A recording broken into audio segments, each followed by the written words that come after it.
प्रिय प्रशिक्षुओं नमस्कार। आज हम डीएलएड के द्वितीय सेमेस्टर विषय हिंदी के प्रकरण कहानी की शिक्षण विधियों पर चर्चा करेंगे। इसके पहले हमने पढ़ा था कहानी किसे कहते हैं और एक अच्छी कहानी की क्या विशेषताएं होती हैं। अब हमें यह देखना है कि किस प्रकार से हम कहानियों का अध्ययन और अध्यापन करें जिससे छात्रों को सीखने में ज़्यादा मदद मिल सके। तो कहानी की वैसे तो अनेक शिक्षण विधियां हैं, लेकिन जो प्रमुख शिक्षण विधियां हैं उनकी हम चर्चा कर रहे हैं। तो पहली विधि का नाम है वार्तालाप विधि। वार्तालाप से तात्पर्य होता है बातचीत करना। किससे बातचीत करना, किस संबंध में बातचीत करना। तो बच्चों से बातचीत करना, उनके अनुभव के बारे में बातचीत करना। तो इस विधि द्वारा बच्चों से पशु पक्षियों, लोक कथाओं, परिवेशीय घटनाओं पर आधारित परिचर्चा की जा सकती है। उन्होंने जो अनुभव किया है उसको छोटे छोटे वाक्यों में लिखकर कहने को कहा जा सकता है, या अपने ही शब्दों में कहानी बनाना सिखाया जा सकता है। दूसरी विधि है चित्र विधि। इस विधि में किसी चार्ट पेपर पर पशु पक्षियों, फल सब्जियों एवं किसी दृश्य का चित्रांकन कर दिया जाता है और उन चित्रों को देख करके बच्चों से सरल भाषा में छोटे छोटे वाक्य लिखाए जाते हैं जिससे कोई कहानी बन जाए। इससे बच्चों की कल्पनाशीलता की पहचान होती है और वे कितना तार्किक हैं ये भी जाना जा सकता है। प्रश्नोत्तर विधि।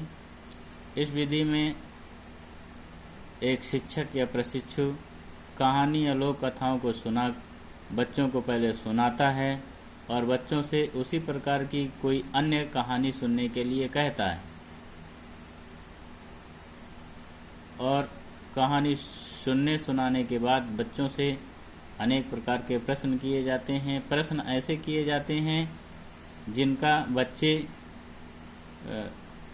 बोल करके उत्तर दे सकें कुछ वाक्यों में। प्रश्न हाँ और ना में नहीं होना चाहिए।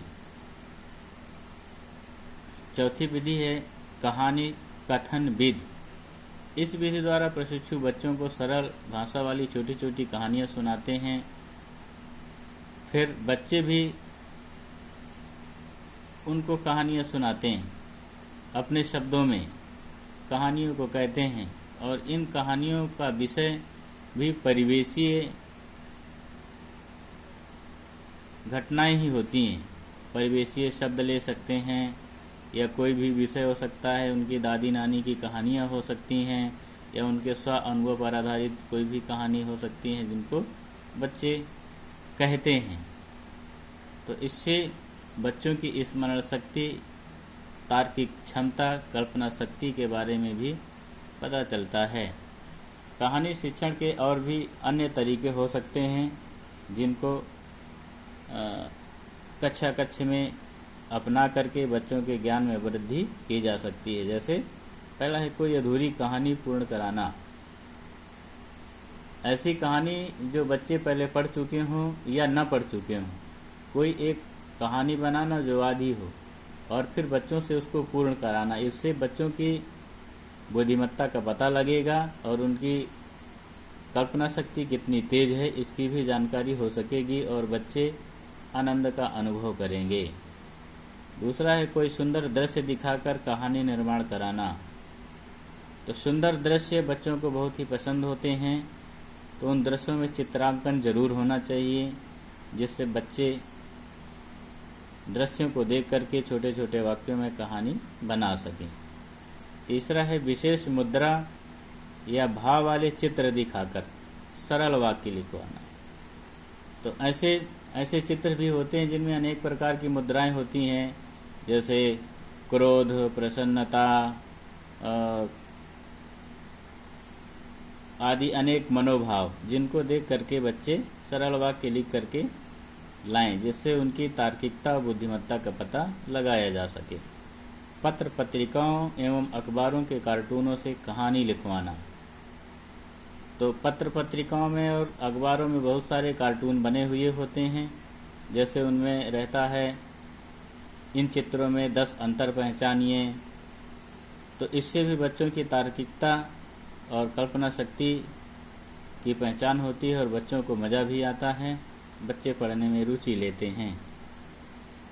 अगला पॉइंट है बच्चों को पात्र बनाकर किसी कहानी का अभिनय कराना। यह एक प्रकार से करके सीखने की विधि है, ये बहुत ही अच्छा तरीका है। बच्चों को किसी न किसी पात्र का नाम दे देना चाहिए और नाम के आधार पर उनसे अनेक गतिविधियां या अभिनय कराया जाना चाहिए, जिससे उनके अंदर की झिझक दूर हो और वह आत्मीयता का अनुभव करें।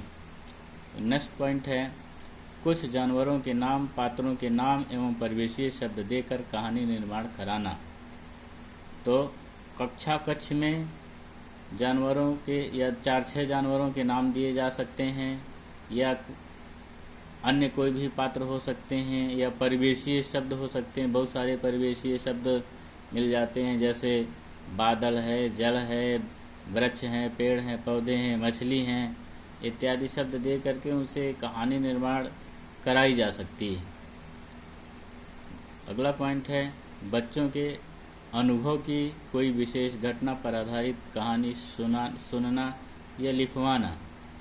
तो बच्चे भी अनुभवी होते हैं, अपने बचपन काल में वो अनेक घटनाओं को देखते हैं जिससे उनका हृदय प्रभावित होता है।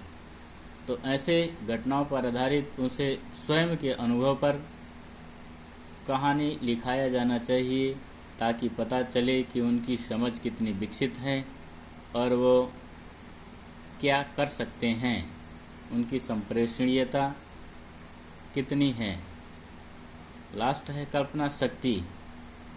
तो बच्चे वैसे भी कल्पनाशील होते हैं, तो उनको स्वतंत्र छोड़ देना चाहिए और ये कहना चाहिए कि अपने दिमाग के हिसाब से कोई अच्छी सी कहानी लिखिए। तो बच्चे अपने अपने बुद्धि के स्तर पर अनेक कहानियाँ लिखते हैं जो बड़े ही रोचक होती हैं। उससे उनकी बुद्धिमत्ता का पता लगता है और उनकी बुद्धि की पहुँच कहाँ तक है इसकी भी जानकारी होती है।